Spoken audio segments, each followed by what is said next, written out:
And hello and welcome everyone to another edition of the Daily 8 here on the News 8 Live Desk. It is the Friday edition. I'm Phil Penarski, ready to bring you some of the top stories of the day. We probably have quite a few new viewers today and that I want to welcome since our extensive coverage of the Paris Olympics kicks off today. That means that we won't be having any new newscasts during those games, but don't worry.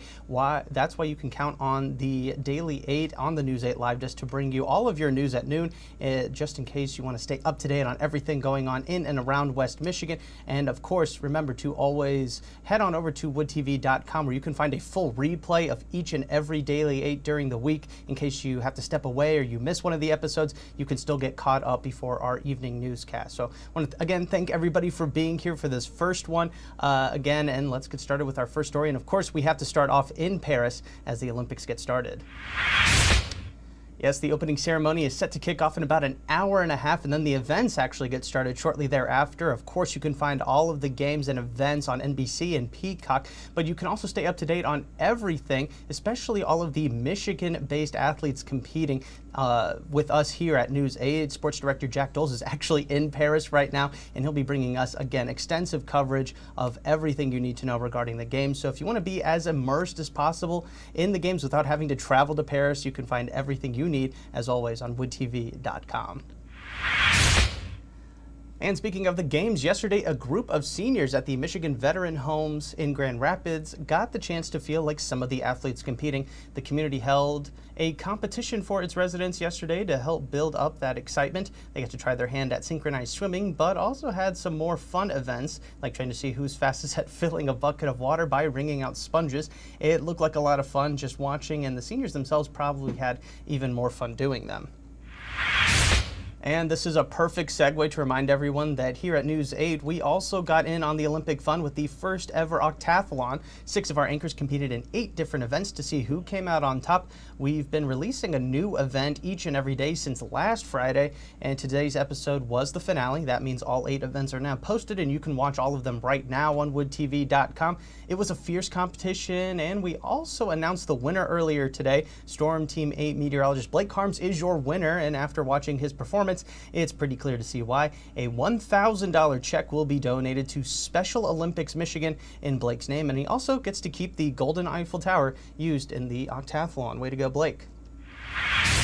All right, that's enough Olympic coverage now. I think let's send it now over to the east side of the state now, as workers have officially linked the U.S. and Canadian sides of the new Gordie Howe International Bridge. The bridge spans over the Detroit River, and will measure about 1.5 miles, making it the largest land port between the U.S. and Canada. It's of course named after the iconic Red Wings player Gordie Howe. The bridge is still being worked on and will likely continue through fall of next year before it officially opens up. And back west now, it is officially the start of the 100th Coast Guard Festival, and all the fun kicks off today. Again, Arlena Kuzna was down in Grand Haven earlier this morning as preps are nearly complete for the festival. We're here at the Waterfront Stadium in downtown Grand Haven for the first day of the Coast Guard Festival. And as you can see, there's a new addition to the hill, that 100. It is the 100th year of the Coast Guard Festival. There's lots of different events, new and old, coming back to town. And there's going to be lots of people coming here this weekend and for the next 10 days. We have a full list of those events and more on the history of the festival over on our website, woodtv.com. All right, thanks, Elena. Again, as a reminder that the festival does get started today, but it goes through much of next week too, so you do have plenty of time to check out all the fun festivities for the Coast Guard Festival.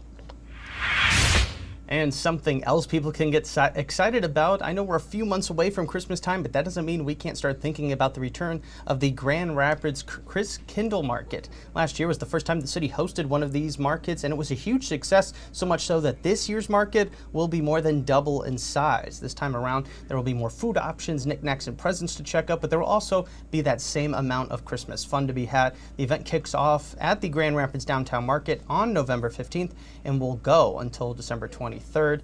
And I know it's a little warmer out right now and you don't want to start thinking about it, but there might be some snow to deal with during that. But thankfully, as I said, we don't have to worry about that right now. But to get a look at our full forecast, let's send it now over to Storm Team 8 meteorologist Sarah Flynn.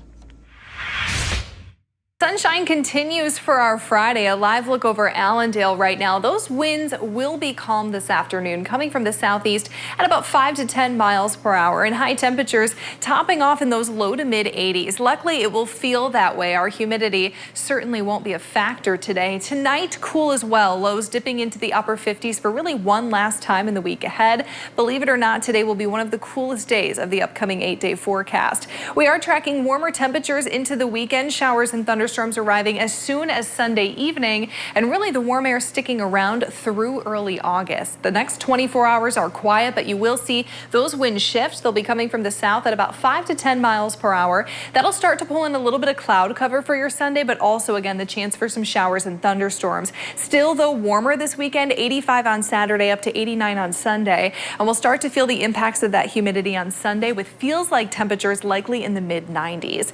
Let's take a look at those rain and storm chances. It's really minimal that we'll see some showers on Sunday afternoon, but if we do, they'll be near and south of about I-96. The much better chance for some showers will develop Monday, but it does look like the heaviest misses us off to the east. And as a cold front peels through overnight Monday into Tuesday, we could have a few thunderstorms in the mix, but luckily nothing looking too severe at this point.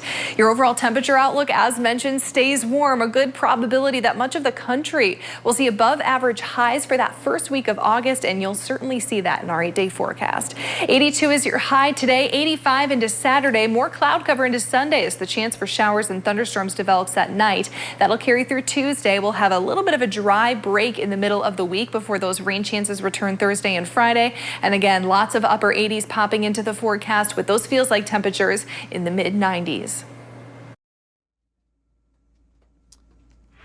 All right, thank you, Sarah. And we've got one last story for you all today. This is Gizmo. He was a lost dog in Las Vegas that was recently found at an animal hospital nearly a decade after he first went missing. Yes, the canine had managed to slip through a faulty gate at his owner's home back in 2015. After years of searching, Gizmo's owner was about to give up hope when the animal hospital scanned his microchip and alerted them that Gizmo was still alive. How Gizmo managed to survive is still unknown, but we are happy to report that the dog and owner have been since reunited and are making up for lost time. A perfect reunion story to end things today.